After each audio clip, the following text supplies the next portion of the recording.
નમસ્કાર, spark today ન્યૂઝમાં આપનું સ્વાગત છે। વડોદરાના ગ્રામ્યના ધનિયાવી ગ્રામ પંચાયતમાં મતદાન થોડા સમય માટે રોકી દેવામાં આવ્યું હતું। તેનું કારણ હતું કે જે ઉમેદવારો છે તે ઉમેદવારોના નામમાં ભૂલ આવી હતી, તેને લઈને મતદાન રોકવામાં આવ્યું હતું। ત્યારે હવે ફરી એક વખત ધનિયાવી ગામના જે ઉમેદવારો માટે આ તમામ જે મતદારો છે ફરી મતદાન કરવા માટે પહોંચ્યા છે। આપ જુઓ કે તમામ જે મતદારો છે તે ઉત્સાહની સાથે અહીંયા જોવા મળી રહ્યા છે। આપ જુઓ કે જે પ્રકારે ધનિયાવી ગ્રામની જો વાત કરીએ તો છેલ્લા 1982માં આ અહીંયા મતદાન ગ્રામ પંચાયત માટે થયું હતું, ત્યારબાદ હવે થઈ રહ્યું છે। એટલે લગભગ આ ગ્રામ પંચાયતની ચૂંટણીની જો વાત કરીએ તો બીજી વખત આ ચૂંટણી થઈ રહી છે। ત્યારે મતદારો સાથે પણ વાત કરીશું। શું કહેશો, આજે મતદાન થઈ રહ્યું છે ઘણા લાંબા સમય બાદ? 1982ની અંદર પ્રથમ વખત પંચાયતી રાજ આવ્યો, ત્યારબાદ પ્રથમ વખત 1982ની અંદર ગ્રામ પંચાયતની ચૂંટણી થયેલ હતી, પરંતુ ઘણા વર્ષો પછી લગભગ 42-43 વર્ષ પછી આ વખતે કંઈક અમારા વડીલોને સમજૂતાની ખામી હોવાના કારણે આ ચૂંટણી થઈ રહેલ છે, પણ ભવિષ્યમાં નહીં થાય એવી અમે પણ ખાતરી આપીએ છીએ। શું માનો છો, અત્યાર સુધી ગામનો કેવો વિકાસ રહ્યો છે? અમારો સૌનો સાથ અને સૌનો વિકાસ, સૌની સાથે રહીને અમે એકબીજાને પરામર્શ કરીને જ ગામનો વિકાસ કર્યો છે। શું માનો છો, જે પ્રકારે અત્યાર સુધી જો વાત કરીએ તો હવે જે રીતે બુલેટ ટ્રેનની ગતિએ આપણો વિકાસ, ભારતનો વિકાસ વધી રહ્યો છે, તો શું માનો ધનિયાવીનો એ પણ એ પ્રકારે વિકાસ થવો જોઈએ? ધનિયાઈના વિકાસની અંદર વાત કરીએ તો વિકાસની જગ્યાએ રહે છે જ। ઘણી વખતે એવું પણ બને છે કે એમને ગ્રાન્ટોની જાહેરાત કર્યા પછી ઘણી વખત ગ્રાન્ટો પણ નહીં અપાય।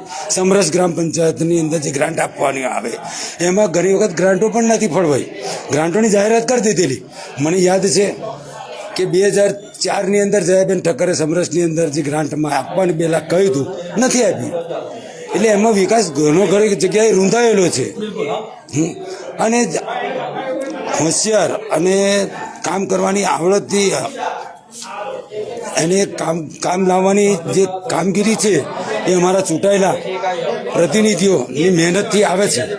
બિલકુલ, આપ જુઓ કે ઘણા લાંબા સમય બાદ આ ગ્રામ પંચાયતની ચૂંટણી અહીંયા થઈ રહી છે, અને આપ જુઓ કે જે ઉમેદવારો છે તે ઉમેદવારો પણ અહીંયા પહોંચી રહ્યા છે, સાથે મતદારો પણ અહીંયા મતદાન કરવા માટે અહીંયા પહોંચી રહ્યા છે। આપ જુઓ કે વહેલી સવારથી જ આ ધનિયાવી ગામના લોકો એટલે કે મતદારો તેઓ પોતાના ભાવિ સરપંચ માટે તેઓ મતદાન કરવા માટે આવ્યા। ખાસ કરીને વાત કરીએ તો ગ્રામમાં જે અનેક રસ્તાઓ છે તે રસ્તાઓ ની પણ સમસ્યા સામે આવતી હતી।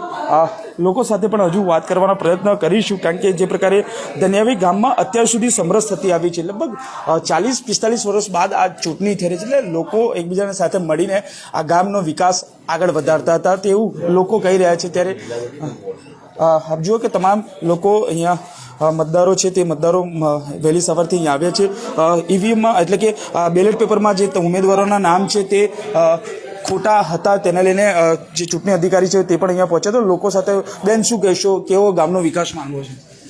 બધો રસ્તા ને એમ બધું કમ્પ્લીટ જોઈએ અમારે, બીજું શું જોઈએ? અમને જે સેવા જોઈએ એ જોઈએ, વળી આ તો કોઈ જોવાય ના આવે એવું થોડું ચાલે। અમારે જે સુવિધા જોઈએ એ જોઈએ। અમે તો ગટરમાં રહીએ છીએ, અમારે ભણી તો કોઈ જોતું નહીં। બિલકુલ, આપ જુઓ કે લોકો કહી રહ્યા છે કે અહીંયા સુવિધા જો હોવી જોઈએ। ત્યારે આપ જુઓ કે તમામ જગ્યાઓ પર આ જે અત્યારે જે મતદાન ખોરવાયું હતું હવે ફરી એક વખત શરૂ થઈ ચૂક્યું છે, અને તમામ જે મતદારો છે પોતાનો કિંમતી અને અમૂલ્ય મત આપવા માટે અહીંયા પહોંચ્યા છે। આ ધનિયાવી ગામની વાત કરીએ તો અત્યાર સુધી લગભગ 40-45 વર્ષ બાદ આ ફરી એક વખત આ ગ્રામ પંચાયતની ચૂંટણી થઈ રહી છે। એટલે અત્યાર સુધી આ સમરસ થતી આવતી આ બેઠક એટલે કે બેઠક ગણવામાં આવતી હતી, ત્યારે ફરી એક વખત હવે ગ્રામ પંચાયતની ચૂંટણી થઈ છે। તમામ ઉમેદવારો પોતાનું એડી ચોટીનું જોર લગાવી રહ્યા છે સરપંચ બનવા માટે। ત્યારે આ ધનિયાવી ગામમાં ફરી એક વખત જે ચૂંટણી મતદાન ખોટું અટકાયું હતું, ત્યારબાદ હવે ચૂંટણી અધિકારી એટલે કે મામલતદાર અને તમામ જે ઉમેદવારો ફરી મળી અને જે નામોમાં ભૂલો હતી તેને ફરી સુધારો કરી ફરી એક વખત આ મતદાન શરૂ કરવામાં આવ્યું છે। કેમેરામેન નિહાળની સાથે Surat Solanki, spark today news, Vadodara.